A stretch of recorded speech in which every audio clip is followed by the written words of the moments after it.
Hello guys, कैसे हैं guys. Guys, सास रानी और बहू नौकरानी। ईशा और उसका भाई अमित आपस में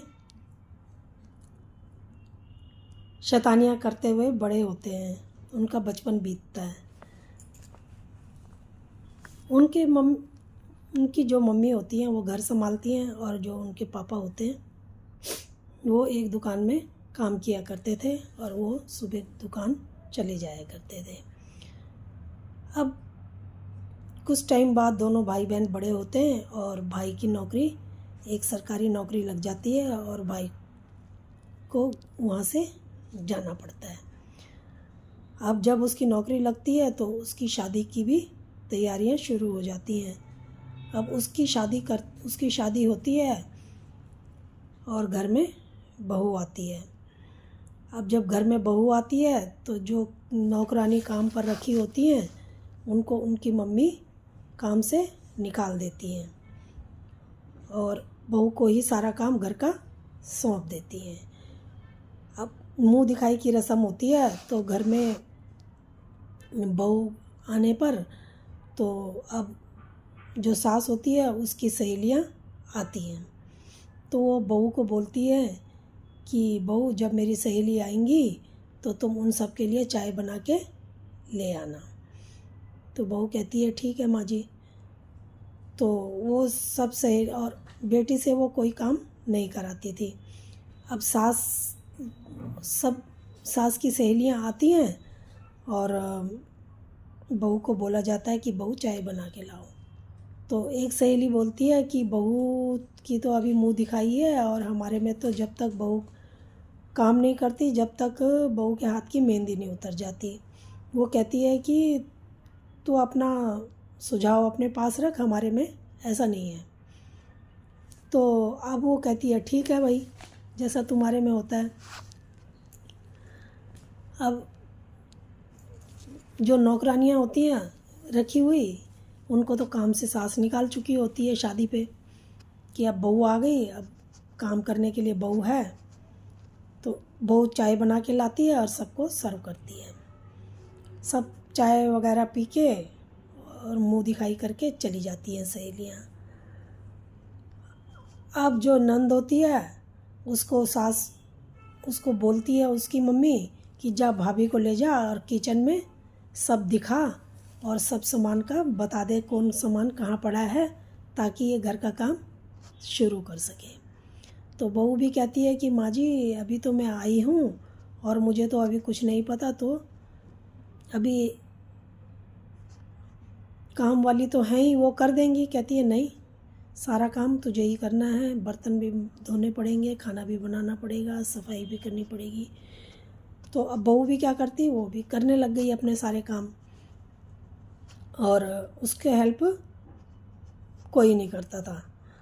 अच्छा, अब जो वो लड़का होता है, उसका ईशा का भाई, वो तो अपने जॉब पे चला गया होता है। दूसरे दिन वो अपनी बीवी को बोल के गया होता है कि मैं अब 2-3 दिन बाद आऊँगा, तब पग फेरे की रस्म करने के लिए जाएंगे, और फिर मैं 2-3 दिन रहूँगा, फिर मैं चला जाऊँगा। इस तरीके से टाइम बीत जाता है और वो चला जाता है। इतने में जो नौकरानी होती हैं वो आ जाती हैं और कहती है कि तुमने मुझे काम से क्यों निकाला, आप कोई भी काम मुझे नहीं मिल रहा है, आप कृपा करके मुझे काम पर रख लो, बच्चे भूखे हैं।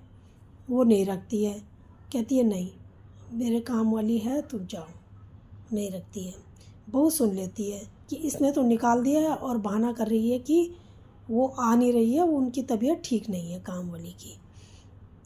बहू समझ जाती है। जब उसका हस्बैंड अमित आता है तो वो बहुत उदास होती है, लेकिन बताती नहीं है कि ऐसी बात है। फिर वो पग फेरे के लिए जाते हैं दूसरे दिन, और वहाँ से अमित तो अपनी ड्यूटी पे चला जाता है ये बोल के कि मैं 1-2 दिन के 3-4 दिन के बाद आऊँगा, और वो कहती है कि मैं 3-4 दिन तक यहीं रहूँगी, और मैं अभी जब तुम मेरे को लेने दोबारा आओगे तब हम दोनों साथ ही जाएंगे। वो कहता है कि ठीक है। अब वो चले जाते हैं। अब वो चला जाता है ड्यूटी पे। सास दूसरे दिन लेने बहू को पहुंच जाती है और कहती है माँ जी, मैं तो अभी 2-4 दिन बाद आने वाली थी, लेने वाले अमित लेने आने के लिए बोल गए थे कि मैं जब आऊँगा तो तुम्हें लेके जाऊँगा। तो उसकी माँ कहती है अमित तो पता नहीं कब आएगा, तो तुम मेरे साथ चलो, क्योंकि ईशा का जो ससुराल वाले हैं वो आए थे और उसकी अगले महीने शादी के लिए बोल के गए हैं, तो चलो तैयारियां करनी हैं। उसको ले जाती हैं। जब साथ ले जाती हैं तो जाके वहाँ तैयारियां करती हैं। अब ईशा की शादी का भी टाइम आ जाता है।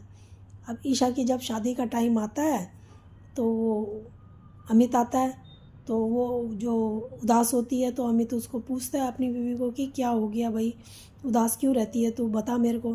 फिर वो सारी बात बताती है कि ऐसी ऐसी बात है और तुम्हारी माँ और बहन मुझे इतना परेशान किए हैं और काम वाली को भी निकाल दिया और सारा काम मुझसे कराती हैं, खुद कुछ भी काम नहीं करती हैं। वो कहता कोई बात नहीं, कुछ दिन की बात है, अब इसकी शादी हो जाएगी तो फिर देख लेंगे। तो वो भी चुप रहती है, वो भी कहती है कि ठीक है। तो अब शादी होती है। अब जब बहन की, तो वो ससुराल जाती है। अमित जाके उसके ससुराल वालों को बता देता है कि इसकी आदत ऐसी है और इससे थोड़ा सा ऐसे ऐसे करना, मेरी बीवी को ऐसे ऐसे करते हैं तो आप इसको थोड़ा सबक सिखाना। तो जब वो ससुराल जाती है तो सेम जैसे उसने अपने भाभी के साथ किया होता है, उसकी माँ ने किया होता है, वैसे ही ससुराल में उसकी सास जब ईशा के साथ करती है तो ईशा को बड़ा झटका लगता है। वो कहती है कि अपनी सास को कि मैंने तो कभी काम नहीं किया, मुझे तो नहीं आता। पर उसकी सास कहती है बेटा करना तो पड़ेगा ही तुम्हें, अब तुम ही सब संभालो। अब बहू को ही संभालना पड़ता है। उसको फिर अपनी याद आती है कि हम भी ऐसे ही अपनी भाभी के साथ करते हैं। अब उसको सबक मिलता है। फिर उसका भाई आता है, अमित आता है घर में। अब अमित आता है और वो भी अपने मायके पग फेरे के लिए, उसकी बहन आई होती है ईशा। जब आई होती है तो उसकी सास भी उसको लेने के लिए पीछे से पहुंच जाती है। अब कहती है कि चल ईशा को, वो कहती है कि नहीं अभी तो मैं कल आई हूँ, मैं 2-4 दिन रहना चाहती हूँ। तो सास कहती है नहीं बेटा, वहाँ घर में तो तुम्हारे बिना बहुत मुझे सूना सूना लगता है और अच्छा नहीं लगता है, तुम्हारी आदत पड़ गई है, चलो तुम वहाँ। तो अब अच्छा नहीं लग रहा है घर में, तो उसको लेके सास जाने लगती है। फिर अमित आता है। अमित कहता है कि भाई मुझे भी मकान मिल गया है और मैं अब अपनी बीवी को लेके वहाँ पे जा रहा हूँ और हम अब वहीं रहेंगे। तो वो बहुत खुश होती है, कहती है कि तुम्हें मिल गया है, कहता है हाँ। अब वो दोनों के दोनों अपना सामान उठाते हैं, वहाँ चले जाते हैं। अब पीछे से माँ बेटी रह जाती हैं।